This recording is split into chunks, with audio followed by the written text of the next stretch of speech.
Praise the lord. ఈరోజు దేవుని జీవవాక్యం ఇర్మియా గ్రంథం 15వ అధ్యాయము 11వ వచనము. నిశ్చయముగా నీకు మేలు చేయవలెనని నేను నిన్ను బలపరచుచున్నాను. Jeremiah chapter 15 verse 11. The Lord said, most certainly I will strengthen you for good. ఇర్మియా ఒక విలాప ప్రవక్త.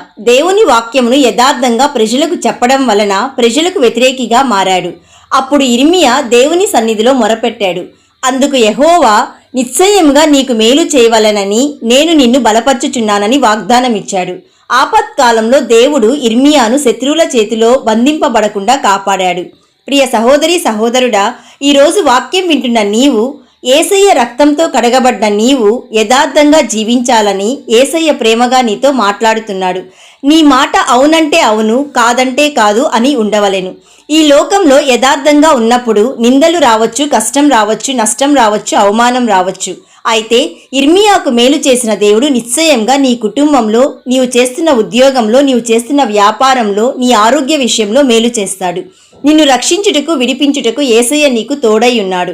దేవుని వాక్యం చేత కట్టబడుతున్న నీవు యథార్థంగా జీవించుటకు, నీకు మేలు కలుగుటకు, నీవు నీతి మార్గంలో నడుచుటకు ఆయన నిన్ను బలపరుస్తున్నాడు. నిత్య జీవ రాజ్యానికి నిన్ను సిద్ధపరుస్తున్నాడు.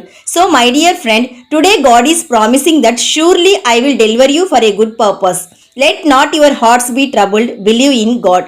కాబట్టి ప్రియ సహోదరి సహోదరుడా, ఈరోజు నీవు యథార్థంగా ఉండుటకు నీ శక్తి మీద ఆధారపడకు. క్రీస్తు మీద, ఆయన ఇచ్చు వాక్యము మీద నీవు ఆధారపడు.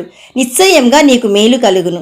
ఈ వాగ్దానం నీ జీవితంలో నెరవేరాలని మేము ప్రార్థిస్తున్నాము. నమ్మిన వారందరూ ప్రార్థనలో ఏకీభవించండి. యేసయ్య, ఈరోజు మాకిచ్చిన జీవవాక్యమును బట్టి నిన్ను స్తుతిస్తున్నాము.